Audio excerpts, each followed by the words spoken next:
wabarakatuh. Udah jawab, Ustaz.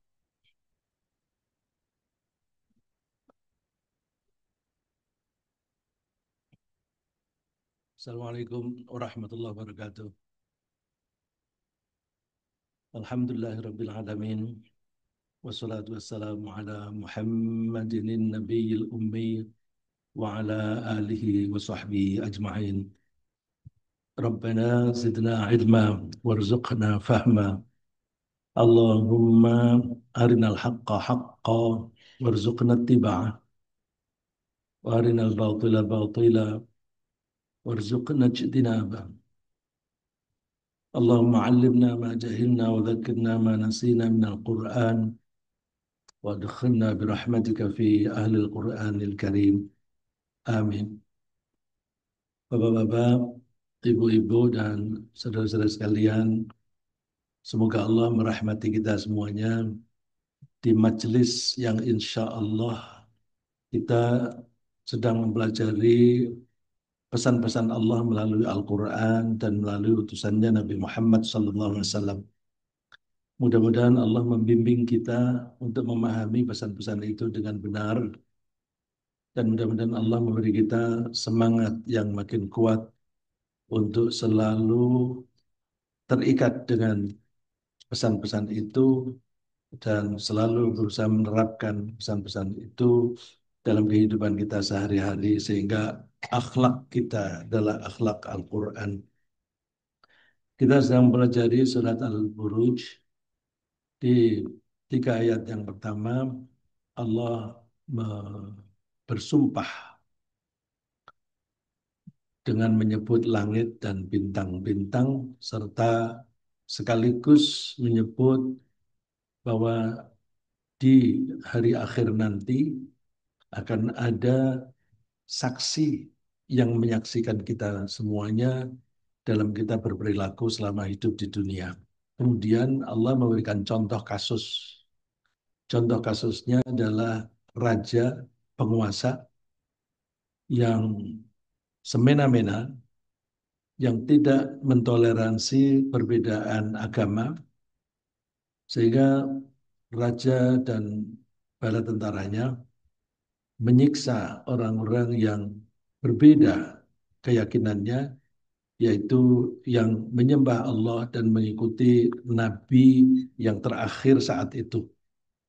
Kemudian pagi ini insya Allah kita membahas ayat berikutnya, ayat ke-10, untuk menyatakan bahwa akibat dari perilaku mereka yang semena-mena terhadap orang-orang yang beriman kepada Allah, maka mereka akan mendapatkan siksaan yang pedih kelak di akhirat. A'udzu billahi minasyaitonir rajim. Bismillahirrahmanirrahim. إن الذين فتنوا المؤمنين والمؤمنات ثم لم يتوبوا فلهم عذاب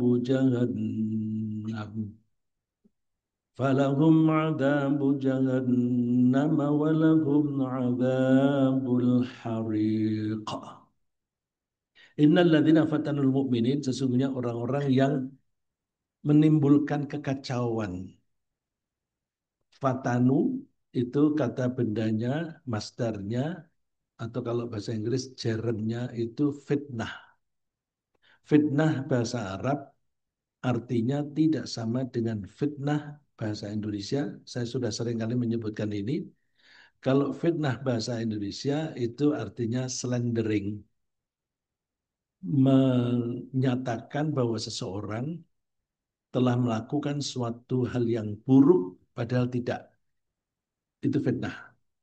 Jadi di situ ada unsur kebohongan. Dalam bahasa Arab, bahasa Al-Quran, kita temukan fitnah bahasa Indonesia itu ada di surat An-Nur, disebut dengan dua istilah. Yang pertama dengan ifkun. Al-ifku. Al-ifku artinya fitnah dalam bahasa Indonesia. Dan juga disebut buhtan. Ya. Ifkun dan buhtan. Yang dua-duanya artinya kebohongan yang menyatakan sesuatu yang buruk terjadi dan dilakukan oleh orang yang sebenarnya tidak melakukannya. Itu buhtan. Di sini fatanu, fitnah bahasa Arab. Fitnah bahasa Arab itu kadang berarti ujian. Wa nabluukum bisyarri wal khairi fitnah. Kami menguji kalian dengan hal yang kamu anggap baik dan hal yang kamu anggap buruk, fitnah sebagai ujian. Jadi fitnah di situ artinya ujian. Fitnah juga bisa berarti kekacauan. Kekacauan itu ketidakteraturan. Ketidakteraturan itu perbuatan yang merusak tatanan hidup, yang merusak keharmonisan hidup di dalam masyarakat. Itu fitnah. Ya. Misalnya Mu'adz bin Jabal pernah mengimami para jamaah karena waktu itu belum banyak yang pandai membaca Al-Quran.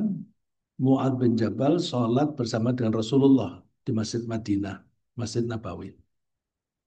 Kemudian dia cepat-cepat pulang ke kampung halamannya, juga di Madinah, untuk mengimami masyarakatnya, masyarakat setempat. Nah, beliau membaca surat panjang, Al-Baqarah, habis. Ada orang yang baru pulang dari ladang, membawa ontanya, capek, belum mandi, dan sebagainya. Makmum, dia merasa terlalu panjang nih. Lalu dia mengundurkan diri dari jamaah. Lalu sholat di halaman, di pelataran masjid. Informasi itu sampai kepada Rasulullah SAW. Lalu Rasulullah menegurnya. Afattanun anta. Apakah kamu tukang fitnah? Apakah kamu mau menjadi tukang fitnah?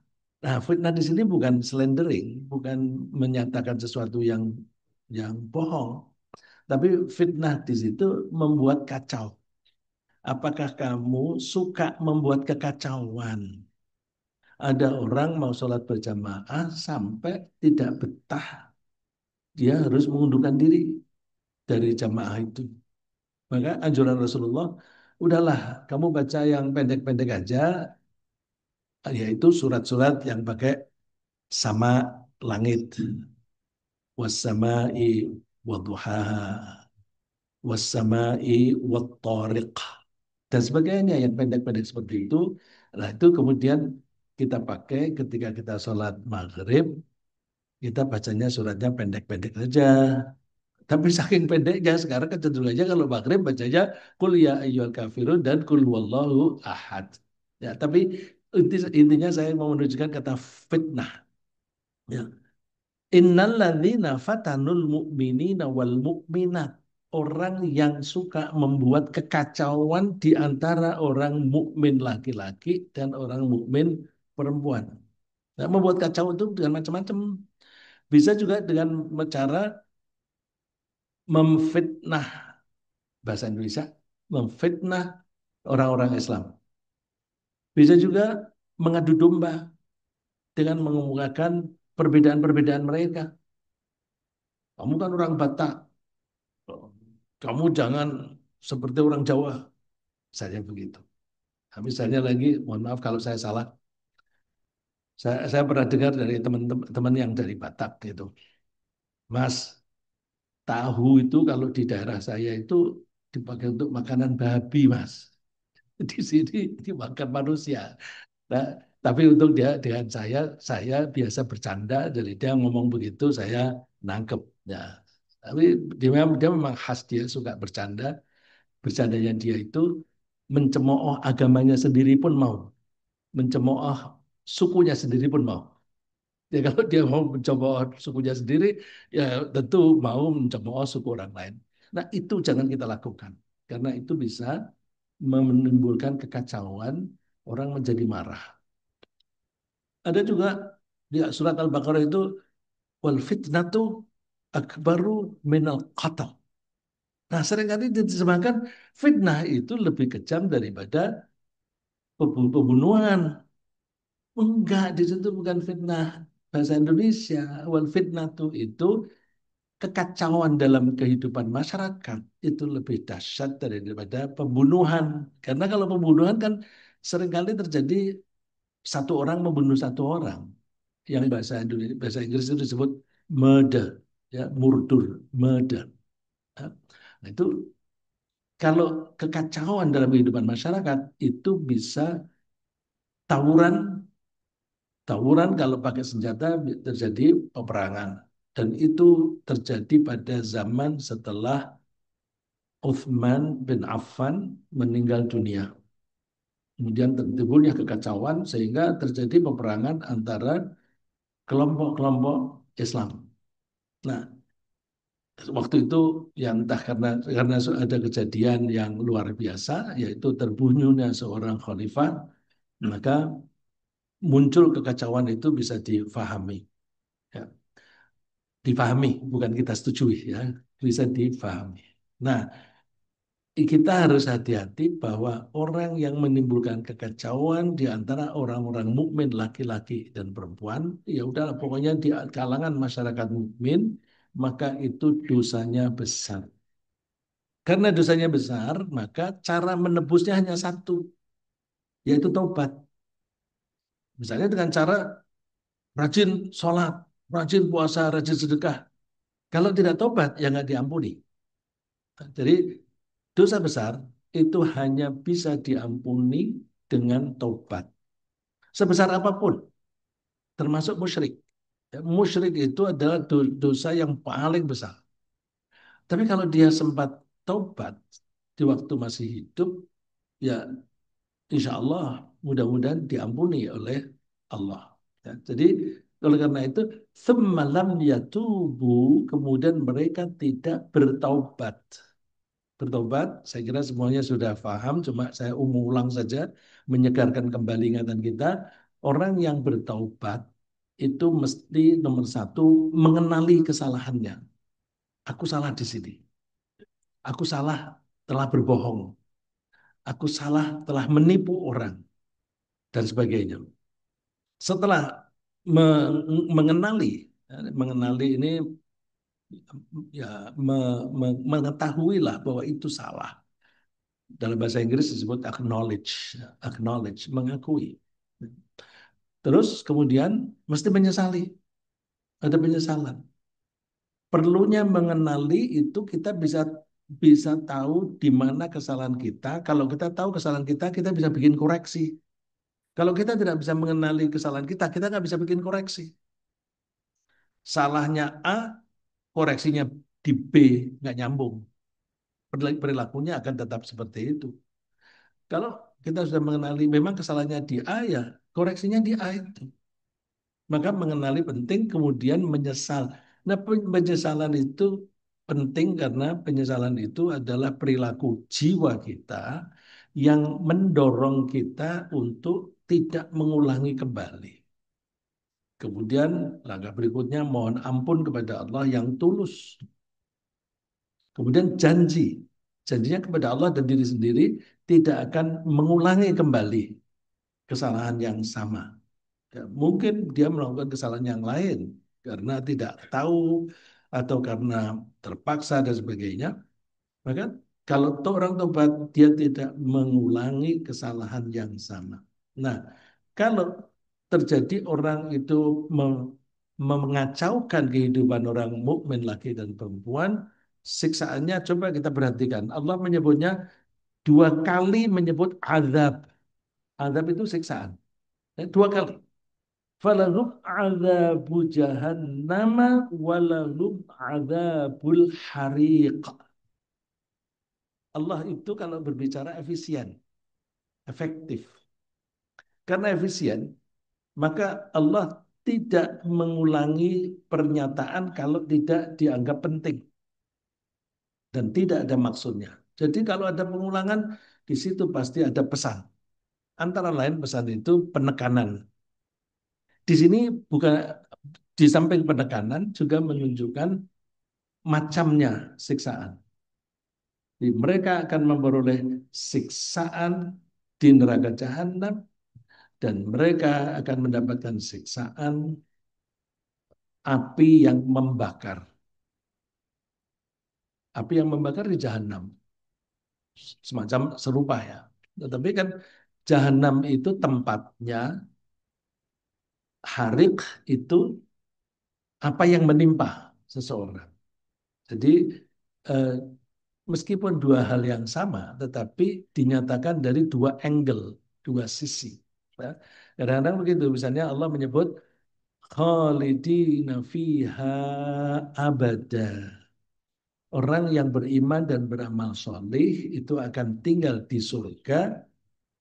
Kekekalannya, keabadiannya disebut dua kali. Khalidin dan abada. Khalidin itu orangnya. Orangnya akan tetap berada di situ seterusnya. Abada waktunya. Jadi dilihat dari dua sisi, satu sisi orangnya, satu sisi waktunya untuk menekankan, untuk meyakinkan bahwa betul-betul selamanya di situ. Ya, jadi di sini falahum adzabu jahannam walahum adzabul hariq. Siksaan disebut dua kali, yang satu tempatnya, yang satu impact atau hal yang menimpa pada orang itu. Kenapa? Karena dosanya double. Di ayat ini bisa kita baca. Begini, innal ladzina fatanul mu'minina wal mu'minat, dosanya membuat kekacauan.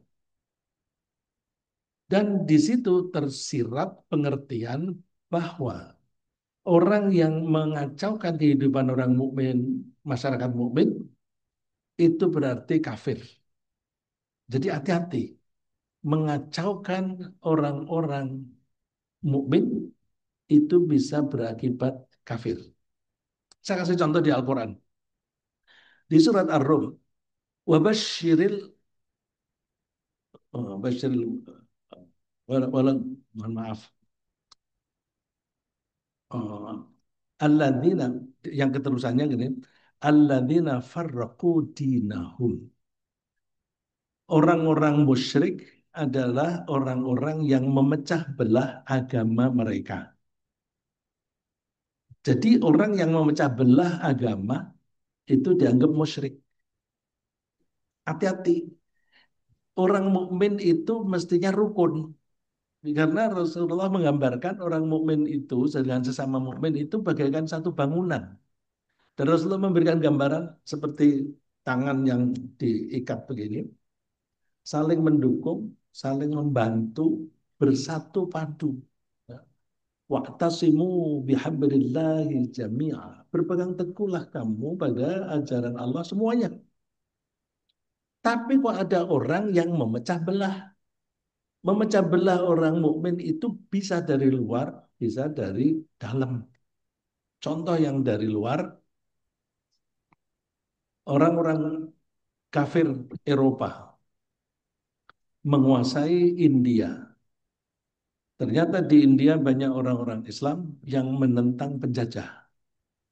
Dan memang orang-orang Islam selalu nomor satu di dalam menentang penjajahan. Di Indonesia juga kita lihat yang pro penjajah adalah orang-orang yang seagama. Dan memang seagama itu mereka bina. Karena kalau seagama kan ada similarities, ada kesamaan. Orang yang ada kesamaan itu ada ikatan batin. Misalnya saya orang Betawi, saya tahu Pak Andi orang Betawi. Saya merasa kita sama-sama orang Betawi. Kalau kita sedang berada di luar negeri, ketemu orang Indonesia, apakah dia orang Papua atau dia orang Maluku atau orang Batak atau orang mana, mesti nempel, ya, padu. Ya, itu memang karakter kita seperti itu. Kalau punya similarities, punya kesamaan-kesamaan, kita cenderung untuk jadi padu bersama. Nah, penjajah itu karena punya agama yang berbeda dengan yang dijajah, maka mereka mengirimkan misionaris-misionaris supaya orang-orang setempat itu mempunyai kesamaan. Nah, di India, orang-orang Islam yang menentang, maka bagaimana nih caranya memperlemah orang Islam? diadu domba atau ya diadu domba atau dibikin kacau. Ambil seseorang dari sana, disekolahkan di Inggris, terus kemudian dia jadi pinter agama Islam, tetapi dengan pemahaman yang dipelintir-pelintir, suruh pulang, mengaku menjadi nabi. Maka terjadilah Ahmadiyah. Nah, Inggrisnya itu memecah belah dari luar. Tapi ininya Mirzanya ini memecah belah Islam dari dalam. Hati-hati kita. Kalau kita ini suka kamu orang NU, aku orang Muhammadiyah, itu sudah memecah belah. Jangan di masjid situ. Situ masjidnya orang NU, aku Salafi, itu memecah belah. Jadi nggak usah lah, nggak usah kita bilang NU, Muhammadiyah, Salafi, nggak usah. Allah saja mengajari kita, jangankan sesama Muslim, dengan orang ahlul kitab, itu Allah mengajarinya jangan dicari perbedaan, tapi cari kesamaan. Coba, qul ya ahlal kitab ta'alau ila kalimatin sawa'im bainana wa bainakum. Katakan, hai ahlul kitab, ayo kita bersatu. Kita mempunyai kesamaan. Apa kesamaan? Kita menyembah hanya Allah saja. Kita menyembah hanya Allah saja. Ada juga pernyataannya yang wa ilahuna wa ilahukum wahid. Tuhan kami dan Tuhanmu kan sama, satu. Ayo kita bersatu, jangan berantem. Itu orang Islam terhadap non-Muslim. Kita sama-sama Muslim, jangan dititik beratkan pada perbedaan. Cari titik temu kesamaan. Bukankah Tuhan kita sama, Allah? Bukankah Nabi kita sama, Nabi Muhammad? Bukankah Quran kita sama, Al-Quran? Kenapa kita berantem? Hal yang sepele. Ini bibit-bibit untuk memecah belah kita dan kita menjadi lemah. Nah, kelemahan itu sudah kita rasakan sampai sekarang. Coba orang Islam ketika berpolitik nggak mau bersatu. Nanti bikin lagi baru, bikin lagi baru, bikin lagi baru. Karena apa? Mereka tidak mencari kesamaan, tetapi mencari perbedaan. Untuk mereka itu kan alirannya itu, alirannya itu dan sebagainya. Beda dengan kita. Jadi yang dicari perbedaan-perbedaan. Kalau negara lain ada satu negara kecil yang namanya Suriname. Di sana banyak orang Jawa. Karena waktu itu Jawa dijajah Belanda, Suriname dijajah Belanda. Belanda ingin memproduksi gula yang cukup banyak, lalu di sana ditanami tebu. Yang berpengalaman bertani tebu itu orang-orang Jawa. Dibawalah orang Jawa ke sana. Mereka menjadi komunitas Jawa dan mereka sampai sekarang ngomongnya bahasa Jawa. Karena mereka orang Jawa itu kalau sholat menghadap ke barat.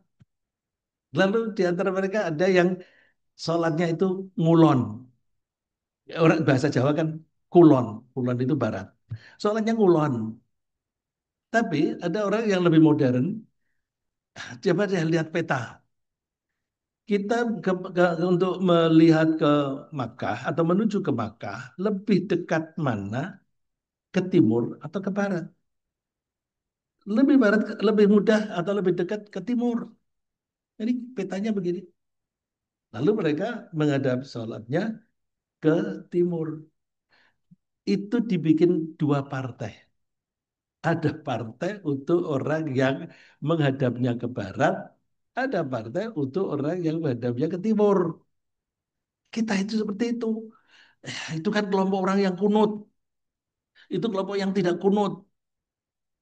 Itu hal kecil begitu aja bisa membuat kita terpecah belah. Karena kita terpecah belah, maka kita nggak bisa mempunyai kekuatan, tidak bisa menghimpun kekuatan. Dan itu biasa dilakukan oleh orang-orang non-Muslim, terutama orang-orang Yahudi.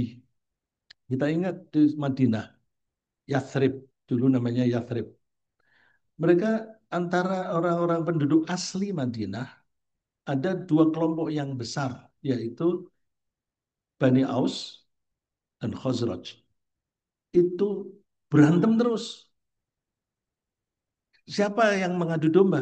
Orang Yahudi. Yahudi itu pendatang.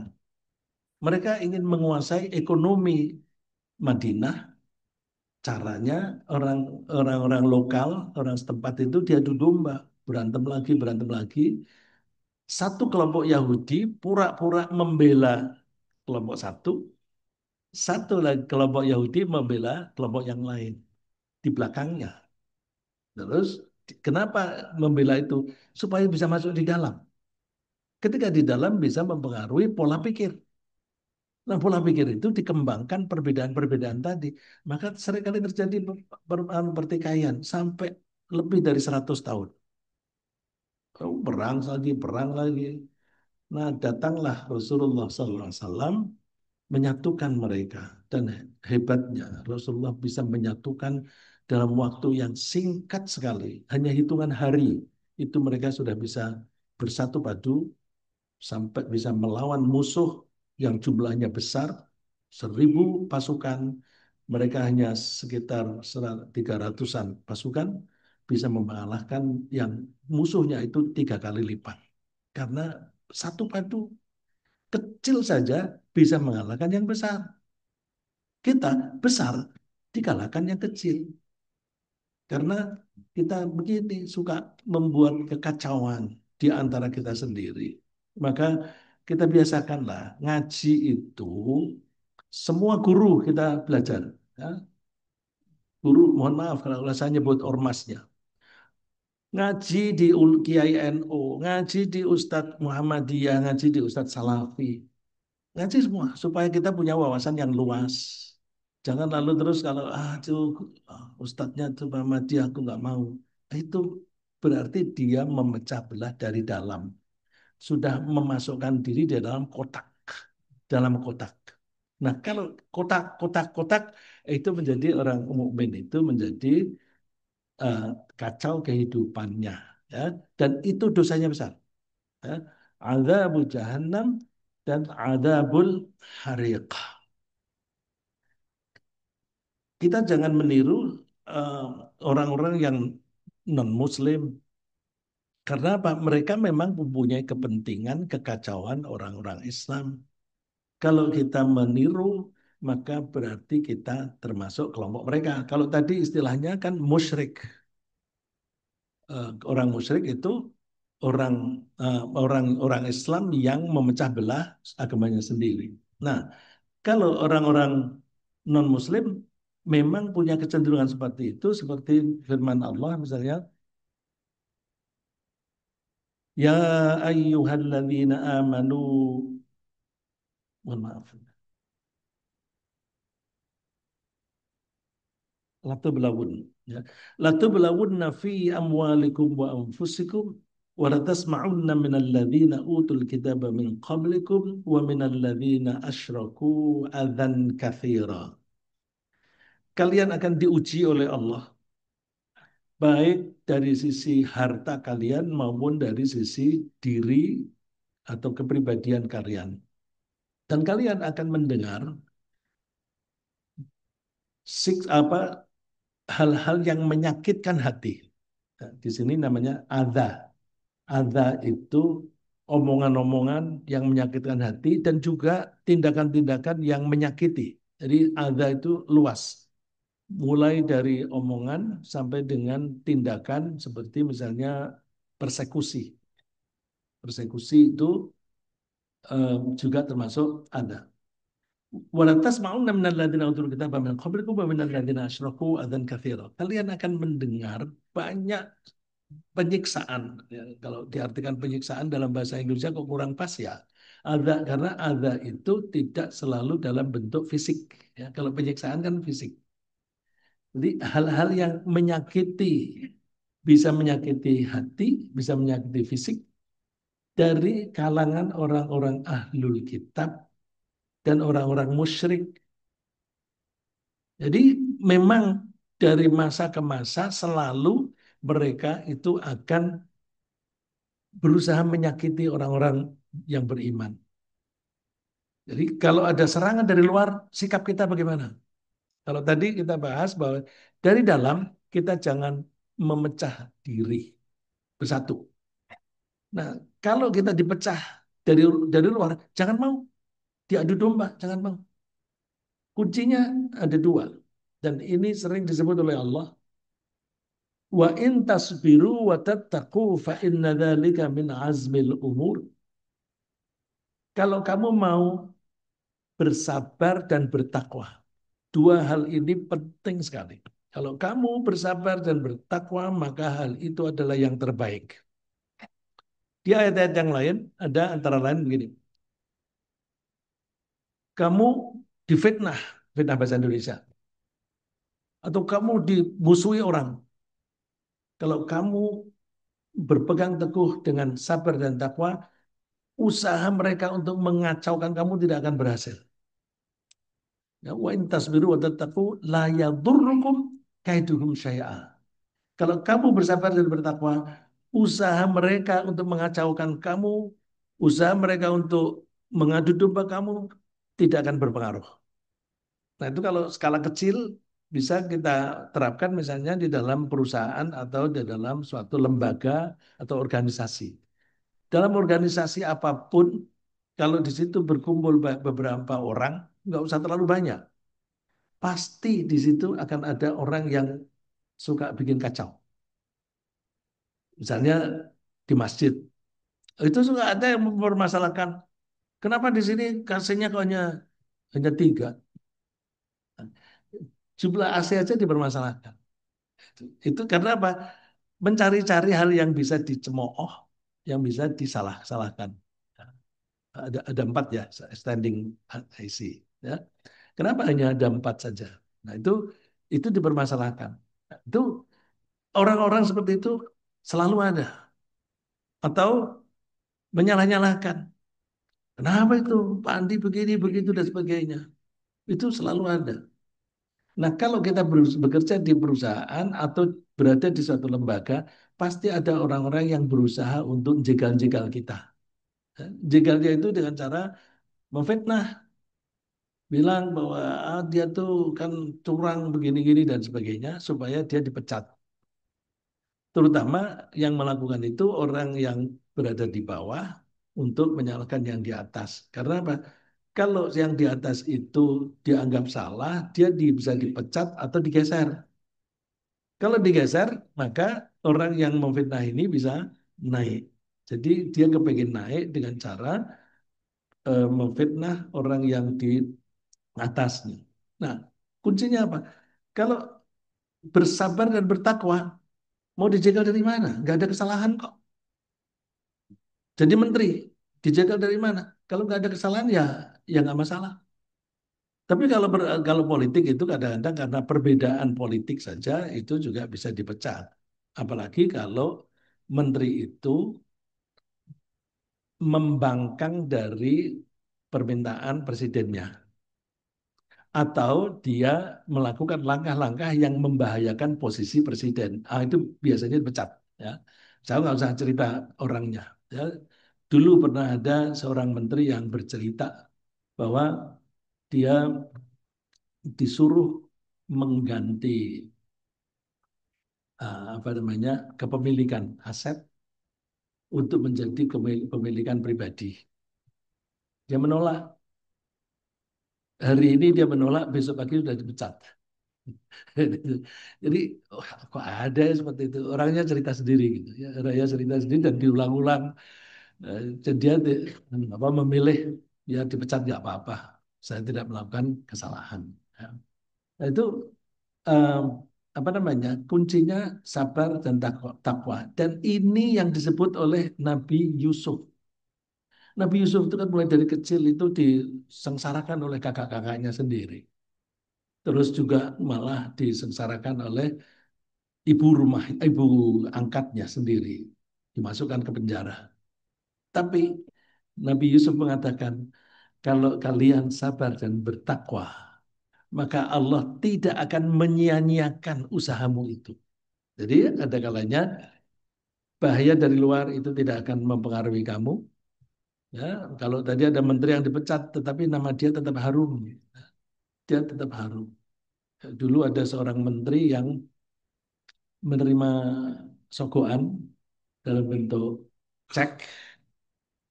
Ceknya itu tidak diuangkan, tapi dikasih figura. Dikasih figura, ditaruh di tempat kerjanya. Itu ini aneh itu, nekat. Tapi kalau wartawan sebelnya sama dia apa? Kalau ditanya dia apa namanya selalu bilang, wah nggak tahu aku, wah aku nggak tahu. Sampai dijuluki menteri tidak tahu. Tapi dalam bahasa Indonesia, dalam bahasa Inggris. Kalau saya ngomong bahasa Inggris pasti pasti ketahuan namanya. Menteri siapa? Menteri you don't know. You don't know. Kamu tidak tahu. Menteri apa itu? Ya, karena dia tidak punya kesalahan, caranya gimana? Kementeriannya digabung. Dua kementerian digabung, kan yang tinggal hanya satu. Yang satu terpaksa ditinggalkan. Sudah tahu ya Pak ya, siapa itu. Ya. Tapi itu kan sejarah. Ya. Jadi saya cerita tentang sejarah, nggak apa-apa. Ya, terus, jadi apa namanya? Kita pegang kuncinya kalau kita mau bertahan terhadap ujian apapun, untuk menghadapi fitnahan apapun adalah sabar dan takwa. Nah, kenapa orang-orang non-Muslim itu selalu memfitnah, mengacaukan, selalu mengacaukan orang-orang mukmin? Karena ada kebencian. Kebencian itu bisa dimulai dari perbedaan. Ya, tadi kalau saya mulai dengan perbedaan di dalam orang-orang Islam, perbedaan cara sholat dan sebagainya. Nah, perbedaan itu bisa dikembangkan menjadi kebencian. Nah, orang-orang non-Muslim itu kan memang perbedaannya jauh. Maka kita disuruh waspada. Ya ayyuhalladzina amanu la tattakhidhu bitanatan min dunikum la ya'lunakum khabala. Hai orang yang beriman, kalian jangan menjadikan teman akrab. Teman akrab di sini istilahnya bitonah. Bitonah itu akar katanya sama dengan batin di dalam. Nah, kalau bitonah itu pertemanan yang bisa sampai ke perasaan. Jadi saling menyayangi, saling melindungi. Di sini istilahnya bitonah. Di ayat yang lain istilahnya wali atau aulia.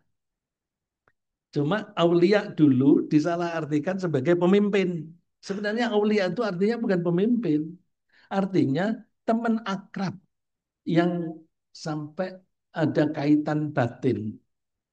Nah, kalau sebagai teman akrab saja jangan, karena teman akrab itu mesti saling melindungi. Apalagi menjadi pimpinan gitu. Jadi kalau diartikan teman akrab itu lebih luas pengertiannya daripada sebagai pemimpin. Ya, jangan kamu jadikan orang-orang yang bukan golonganmu, min dunikum, yang bukan dari golonganmu. Berarti bukan orang yang betul-betul mukmin. Jangan jadikan bitonah orang yang saling menyayangi. Karena apa? Mereka itu selalu mengganggu, mengganggu. Wadu ma'anitum. Mereka itu senang kalau kalian itu repot. Kalau kalian menghadapi kesulitan, mereka senang. Cuma tidak seringkali tidak dinyatakan. Tapi dari omongannya kelihatan. Dan kalau kita orang mukmin mendapatkan kebaikan, mereka susah. Ya. Wadu ma'anitum qad badatil baghdha'u min afwahihim. Bisa ditengarai dari pemilihan diksi, pemilihan kata-kata yang mereka gunakan dalam percakapan. Ya. Kebencian itu kelihatan di mulut mereka, afwahihim. Kalau di mulut berarti di kata-kata yang keluar dari mulutnya. Nah, kebencian mereka yang ada di dalam itu lebih besar daripada kata-kata mereka. Wa ma tukhfi suduruhum akbar. Yang mereka sembunyikan di dalam hati, dalam perasaan itu lebih besar. Jadi orang yang di luar golongan kita membenci kita kelihatannya di pemilihan diksi, pemilihan intonasi, ya. Kata-katanya bisa sama, tetapi intonasinya beda, Nah, itu menunjukkan kebencian, tapi di dalam hatinya lebih besar. Jadi itu ibaratnya kayak gunung es. Gunung es itu kalau ini misalnya ini esnya besar dari laut, yang kelihatan itu hanya sedikit. Nah, ini tuh kata-kata. Kata-kata yang diungkapkan oleh orang yang membenci pada kita. Nah, kebencian yang betul-betul di dalam hati itu lebih besar. Nah, maka kita hati-hati ketika kita bergaul supaya kita tidak dikacaukan oleh mereka. Nah, ancaman bagi mereka itu kalau tadi ada dua adab, di sini disebutkan eh, dosa yang besar, yang nyata. Walladzina yu'dzunal mu'minina wal mu'minat wal mu'minati bighairi maktasabu faqad ihtamalu buhtanan wa itsman mubina. Nah, ini menyakiti hati dengan cara fitnah bahasa Indonesia. Ya. Orang yang menyakiti hati orang mukmin laki dan perempuan yang dengan cara mengungkapkan sesuatu yang tidak mereka lakukan, bighairi maktasabu, yang mereka tidak lakukan. Jadi berarti mengandung fitnah dalam bahasa Indonesia. Faqad ihtamalu buhtanan wa itsman mubina. Mereka sudah melakukan kebohongan besar dan dosa besar. Kebohongan besar dan dosa besar. Nah, ini buhtan itu fitnah bahasa Indonesia. Berarti fitnah bahasa Indonesia itu termasuk fitnah bahasa Arab. Baik, ini sudah jam 6. Saya kira sebaiknya saya berhenti dulu. Yang lain-lain silakan Bapak Ibu baca sendiri di teksnya yang sudah dibagi pada jamaah syuhada. Ya, Pak Andi itu tradisinya mengirimkan undangan dan materi supaya bisa dibaca dulu, dan yang mengikuti online baik Zoom maupun YouTube itu Pak Andi juga membagi, dan Bu Naindra biasanya juga membagi. Ya, Bu Naindra ini eh, teman kita yang rajin mengundang teman-teman untuk ngaji, ngaji, ngaji. Terima kasih. Baik, jazakallah khairan kasiran kepada guru kita, Pak Ustadz Rizza Abdullah. Kita doakan semoga beliau selalu dalam lindungan Allah Subhanahu wa taala, dalam sehat walafiat. Begitu juga kita yang mendengarkan, semoga Allah berikan petunjuk sehingga bisa menjalankan apa yang diperintahkannya. Kami berikan kesempatan kepada para jamaah untuk bertanya, baik yang di masjid maupun yang di rumah. Sudah ada pertanyaan dari eh, peserta yang ikuti via online, saya perhatikan.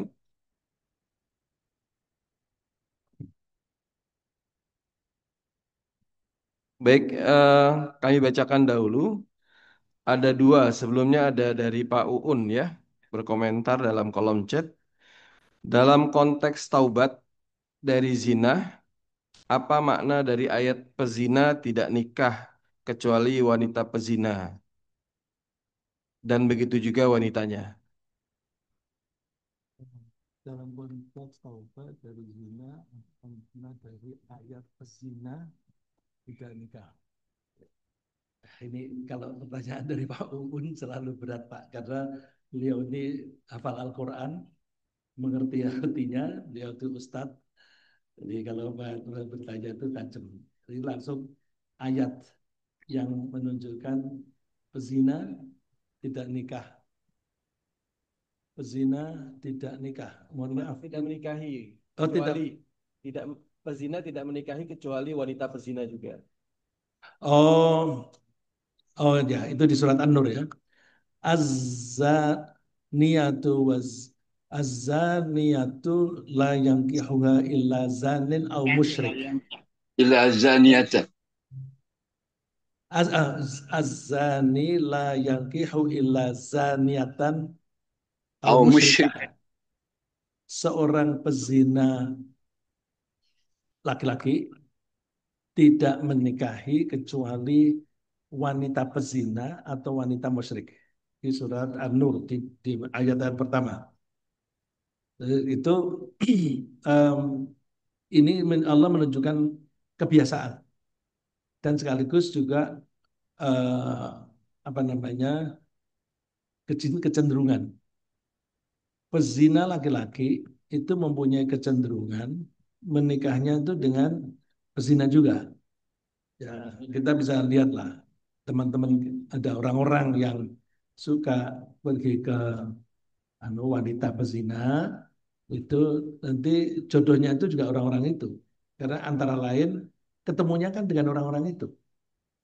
Jadi mereka tidak bergaul dengan wanita-wanita yang biasa di masjid. Jadi mereka tidak kenal dengan orang-orang masjid. Nah, orang-orang masjid yang tidak berzina bisa melihat laki-laki yang pezina itu dari matanya udah kelihatan. Dari matanya kelihatan.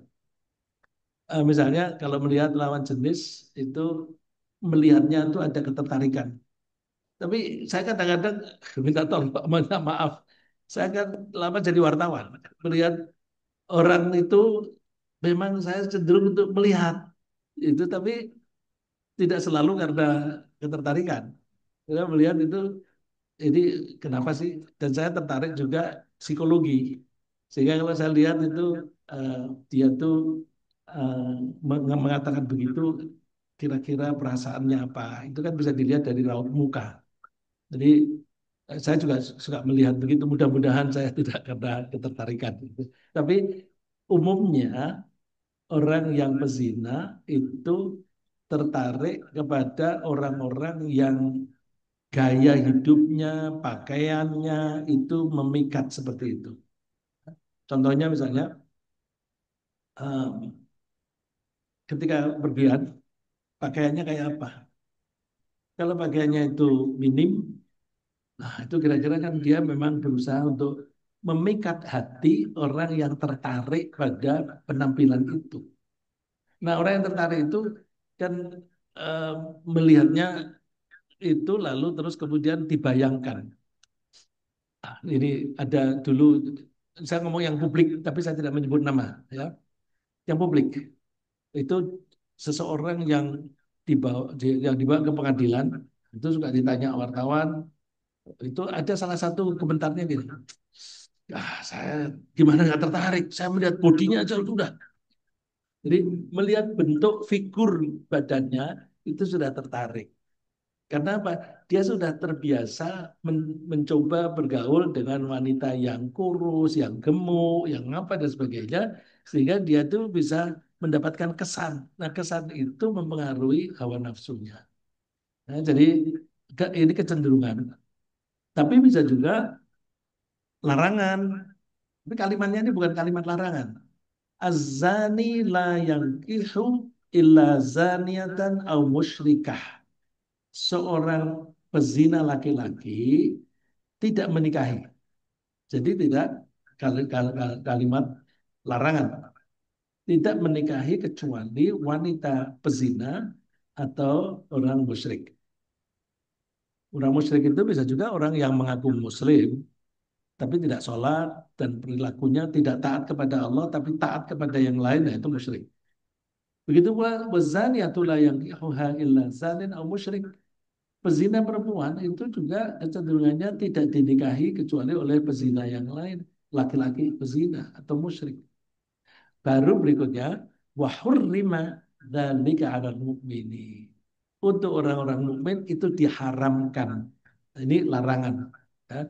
Jadi ada kecenderungan seperti itu, ada juga larangan. Nah, kalau bagi kita larangan, Allah itu kalau melarang berzina, itu tidak lalu kamu jangan berzina, tapi kamu jangan mendekati berzina. Wala taqrabuz zina, jangan mendekati. Karena apa? Ini pemahaman saya. Orang yang melakukan berzina itu dosa. Tapi pezina itu biasanya melakukan perzinahan itu ada langkah-langkah sebelumnya. Ya, langkah-langkah sebelumnya, langkah lagi, dan sebagainya. Nah, Allah itu melarang kita untuk melakukan hal-hal yang nanti ujung-ujungnya perzinahan.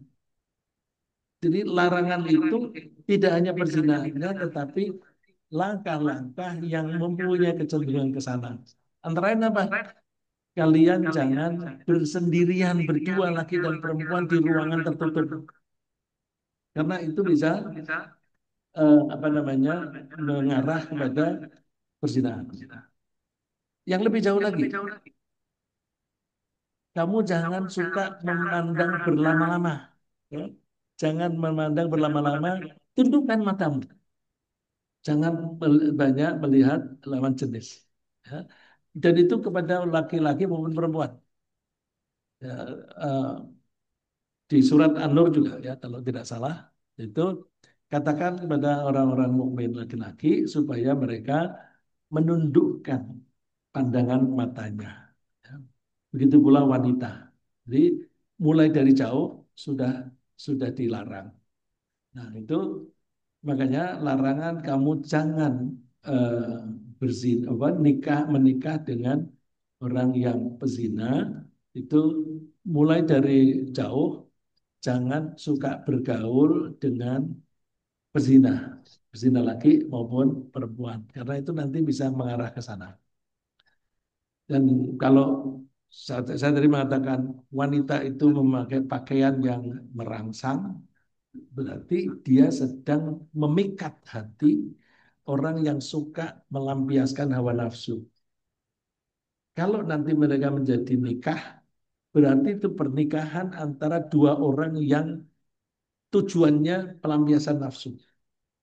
Kalau mulai dari awal, pernikahan dimulai dengan ketertarikan dan pelampiasan hawa nafsu.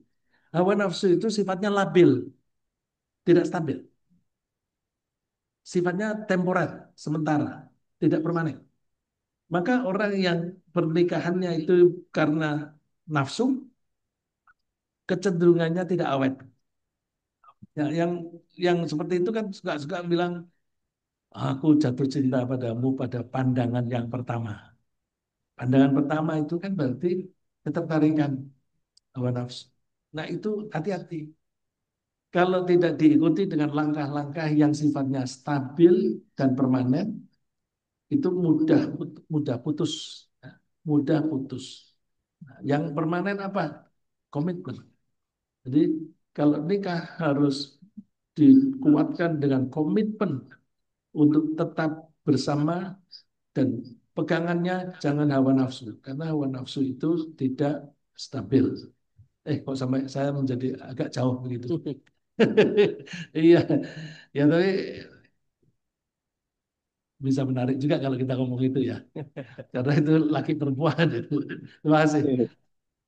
Baik, Pak, saya itu ini tadi lanjutkan dengan pertanyaan dari Pak Yuswil. Mohon maaf.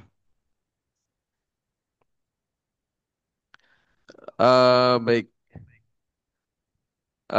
Bismillah, Syekh Rizza izin pencerahan dan pendapatnya. Terjemahan surah Al-Buruj ayat 10. Bagi mereka azab jahanam dan bagi mereka azab neraka yang membakar.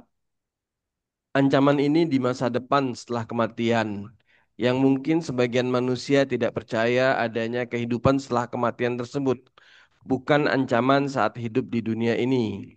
Maka sampai ada pejabat Kementerian Pariwisata yang berani membuat pernyataan kebencian dan kekacauan bahwa ziarah ke Borobudur lebih mudah, murah dan khusyuk. Jadi mengapa harus ziarah umroh dan haji ke Mekah dan Madinah? Mohon pendapatnya, jazakallah khairan. Sini yang dicari pendapat. Ya itulah Pak contohnya ya. Contohnya orang non Muslim itu kecenderungannya membenci Islam karena umumnya karena apa? Umumnya itu karena kepentingan mereka terganggu. Ya. Maling pasti tidak suka pada satpam dan polisi. Karena satpam dan polisi itu mengganggu kepentingan mereka. Islam pasti mereka membenci. Kalau ini orang yang mempromosikan pariwisata, tempat pariwisata di Indonesia ini banyak yang merupakan peninggalan sejarah yang diakui di dunia, seperti Borobudur. Itu kan salah satu keajaiban dunia. Nah, itu tempat penyembahan non-Muslim. Nah, itu berkunjunglah ke sana. Saya pernah mengambil gambar saya dengan anak-anak dengan latar belakang Borobudur. Saya dimarahi oleh ayah saya. Kenapa kamu bangga berfoto di depan tempat penyembahan yang bukan Allah? Saya, oh iya ya. Jadi benar juga bapak saya. Jadi, kenapa saya mengambil gambar itu? Karena anak saya masih kecil. Anak saya masih kecil itu, kalau saya tanya, kamu pernah ke Borobudur? Nggak pernah. Padahal sudah pernah. Nah, dia menganggap kalau lupa itu sama dengan tidak pernah. Nah, terus supaya tidak lupa, saya ambil gambar. Maksud saya hanya sesederhana itu. Jadi lihat nih kamu sudah pernah. Anak kecil ya Pak ya. Jadi kan ketika dewasa kan sudah berbeda. Nah, itu apa namanya, orang Islam dianggap menghambat pertumbuhan eh, wisata ke tempat-tempat bersejarah yang semacam itu. Karena dianggap menghambat maka dibenci. Orang yang suka berjudi pasti benci sama orang Islam. Karena Islam itu melarang judi. Jadi mereka tidak bisa leluasa. Orang mereka pasti benci pada orang Islam karena orang Islam melarang perzinahan, pelacuran. Jadi kenapa menjadi permusuhan? Karena mereka merasa kepentingannya terganggu. Kenapa orang-orang Islam jangan menjadi menteri, jangan menjadi anggota DPR, orang Islam yang benar? Karena apa? Mereka bisa mengganggu rencana mereka untuk korupsi. Maka yang diangkat jadi menteri, koruptor-koruptor. Supaya tidak ada hambatan untuk berkorupsi. Itu biasanya semacam itu. Jadi apa namanya, itu kecenderungan yang biasa. Nah, kita maka hati-hati, kita sebagai orang-orang yang beriman, kalau itu kenapa pejabat kok seperti itu? Nah, lain kali jangan memilih pejabat yang semacam itu. Ya, lain kali jangan memilih pejabat yang seperti itu. Nah, itu kan ditunjuk. Nah, yang jangan dipilih itu yang bisa menunjuk, gitu loh. Kalau itu menterinya, menteri kan ditunjuk oleh siapa? Oleh presiden. Jangan pilih presiden yang membuat kekacauan dalam kehidupan beragama. Itu. Terima kasih, Pak. Baik, ada kesempatan pertanyaan pada para jamaah yang hadir di masjid. Kami persilahkan. Atau Pak Pak, Uun lihat masih Pak, mengaktifkan mikrofon. Apakah ada yang saya ingin dipertanyakan Pak Uun? ada Pak Rekza surat An-Nisa 150 itu ini kecenderungan memecah belah itu kelihatannya manusiawi apa istilah yang paling pas itu. Sehingga internal pun seperti tadi misalnya orang hanya gara-gara AC aja gitu kan. Nah, kecenderungan ini tuh kok Anisa 150 berapa gitu innalladzina qulul rasul wa yuriduna yufarriqu bainal rasul itu kafir gitu. Punya mental begitu tuh kafir. Iya, Jadi iya. punya mental untuk memecah belah temen gitu kan, membuat kerusuhan di forum sekecil apapun atau gimana nih? Itu kufur itu. Iya, iya. Iya, ini apa namanya? Islam itu harus kafah ya. Ya ya ayyuhalladzina amanu udkhulu fis-silmi kafah. Kita itu berislam disuruh komprehensif, baik secara lesan, secara pikiran, secara perasaan, secara perilaku itu harus menyeluruh. Jadi kafah itu tidak berarti seluruh manusia, ya, karena ada ayat yang menyebutkan memang Allah membuat kita itu berbeda-beda, ya.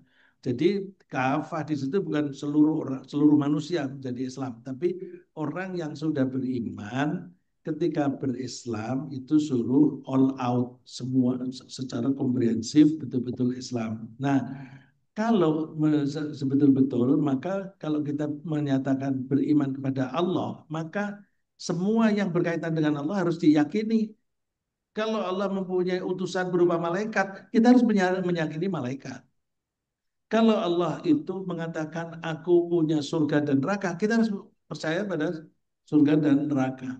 Jadi pokoknya semua yang berkaitan dengan Allah.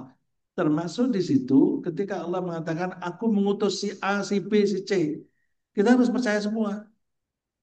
Tidak boleh yufarriquna bainallahi wa rusulih.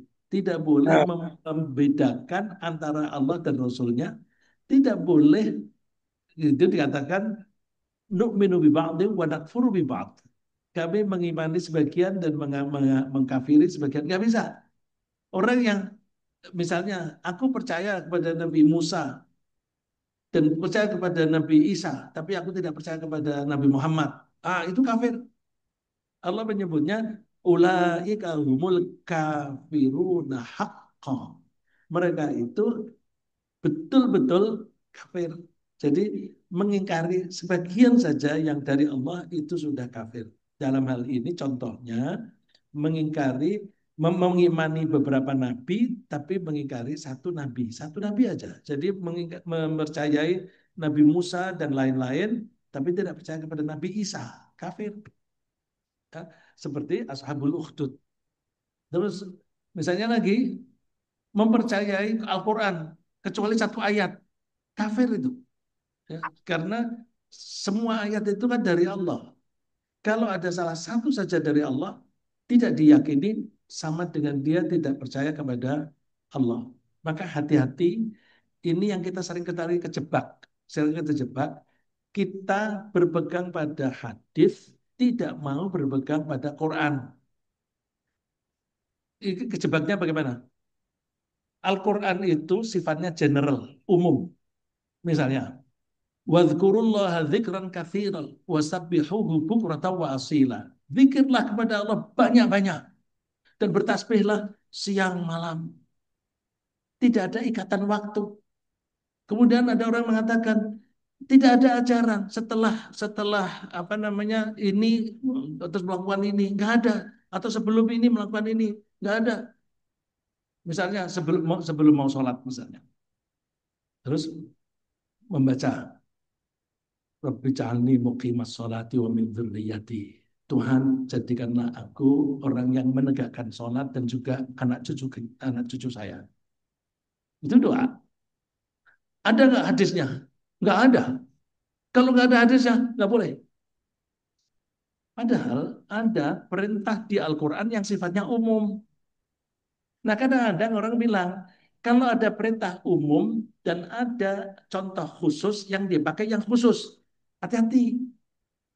Al-Quran itu umumnya general. Tidak banyak yang tidak terikat waktu, yang tidak terikat jumlah. Kalau baca sholawat 4.000 kali, ada nggak hadisnya? Nggak ada. Lah kalau nggak ada, nggak boleh. Bukankah itu termasuk kathiro? Dalam Al-Quran kan disebut banyak-banyak. Nah kalau banyak-banyak itu jumlahnya berapa? Sekuat kita. Kita suka 10 ya 10, 100, 100, mau 400, 4.000, 4.000, ya itu kan termasuk kategori kathiro. Kalau tidak mau memakai Al-Quran, misalnya dibilang nggak boleh jumlah sekian karena itu tidak ada hadisnya. Hadis itu Nabi. Ya, kita tidak mengingkari Nabi. Nabi itu memberi contoh. Jadi kalau dibilang banyak, banyak itu berapa? Ya contohnya kalau habis sholat baca subhanallah 33 kali. Itu contoh. Tapi kalau ada orang membaca misalnya imamnya subhanallah, subhanallah, pelan-pelan. Dia 33 kali, makmumnya sudah 100 kali. Dosa nggak? Ya nggak apa-apa, kan itu kan termasuk kafir. Gitu. Jadi jangan sampai kita berpegang pada hadis tapi mengingkari Al-Quran. Satu ayat saja Al-Quran diingkari, itu kafir. Dan Al-Quran itu umumnya general, secara umum. Ya, secara umum. Ya, misalnya habis baca Quran, baca Sadaqallahul Adzim, ada hadisnya nggak? Nggak ada. Tapi di Al-Quran ada Qul sadaqallah. Katakan, benar Allah. Coba misalnya kita membaca apapun ya cerita. Wah benar ini. Benar ini, aku setuju. Benar ini, bahasa benar, bahasa Arabnya. Benar ini apa tuh? Sadaqah. Benar ini Allah. Sadaqallah. Benar ini. Masa membenarkan statement yang benar tidak boleh? Ya, jadi hati-hati. Hati-hati, jangan sampai kita mengimani sebagian tapi tidak mengimani sebagian yang lain. Semuanya kita pakai gitu. Ya, makanya Kita mesti rajin baca Quran, rajin baca hadis. Jangan hanya rajin baca Quran, tapi tidak pernah baca hadis. Jangan rajin baca hadis, tidak rajin baca Quran. Karena dua-duanya harus kita pakai. Jadi dengan begitu harus satu paket. Kalau Pak Un tadi bilang mengimani sebagian, tapi tidak mengimani sebagian itu ulaika humul kafiruna haqqa. Mereka betul-betul kafir. Terima kasih, mudah-mudahan saya sudah menjawab Pak Un. Iya, makasih. Ya, saya kira sementara demikian sudah hampir jam 6:30. Mudah-mudahan Allah memberi kita motivasi makin kuat untuk selalu berbakti kepada Allah, tunduk patuh kepada Allah, dan kita berpegang teguh pada bimbingan Allah, baik melalui Al-Quran maupun hadis. Kita jaga sampai akhir hayat. Wala tamutunna illa wa antum muslimun. Jangan sampai kita mati kecuali kita dalam keadaan tunduk patuh kepada Allah. Mari kita akhiri dengan tasbih subhanakallahumma Subhanakallahumma wa asyhadu bihamdika an la asyhadu an la ilaha illa anta astaghfiruka wa atubu astaghfiruka ilaik. wa atubu Wassalamualaikum ilaik. warahmatullahi wabarakatuh. Waalaikumsalam warahmatullahi wabarakatuh. Terima kasih Pak Rikja. Terima kasih Pak Ustadz Riksa. Terima kasih. Terima kasih Pak Ustadz Rizka. Alhamdulillah atas pencerahannya.